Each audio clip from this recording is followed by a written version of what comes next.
Plastic Guy Podcast. I'm your host, Nat Plastino, and I just love Halloween. It is one of those days I look forward to every year, not just to put up, decorations and so forth for my kids, but it's just one of those things that really just brings back my childhood. And, I ran across this quote that said, and it's an unknown quote, it says, trick or treat, bag of sweets, ghosts are walking down the street.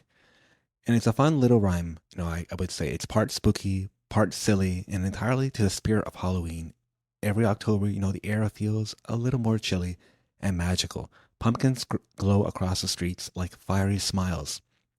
Costumes bring imagination to life, and candy becomes a form of temporary currency for kids, and some adults as well. But beneath the sugar rush and skeleton decor, Halloween gives us deeper lessons about life, death, and unseen world around it, around us, of course. So let's unwrap this spiritual treat behind the tricks. Original people thought that the line between the realm of the living from the world of the spirits was at its finest on Halloween, also known as All Hallows Eve.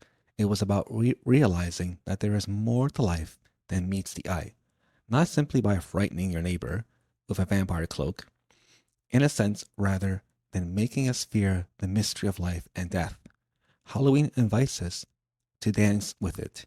It's a light-hearted homage to the spiritual reality that although life is short, the spirit endures forever.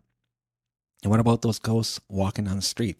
Maybe they remind us that we carry a few ghosts in our past and so forth, like old habits, regrets, or memories that haunt us.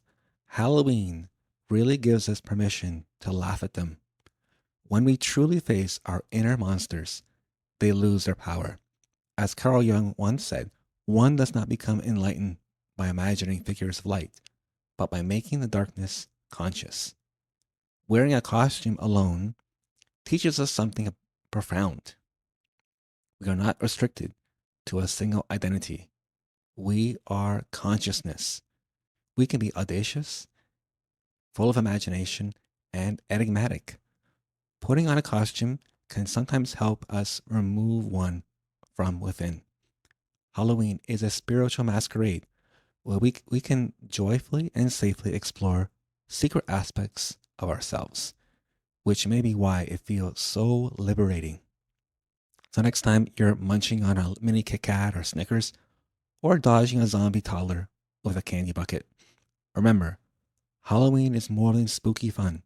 It's a reminder to celebrate life, honor the mystery of its rich history, and not take ourselves too seriously. Happy haunting, my wise friends. If you enjoyed this spiritual reflection, make sure to subscribe and leave a review. I would be greatly, greatly appreciative. You can check out the rest of my podcast by just clicking and seeing what else is available. In this podcast, we mix wisdom with fun and philosophy with a sprinkle of Halloween magic all year round.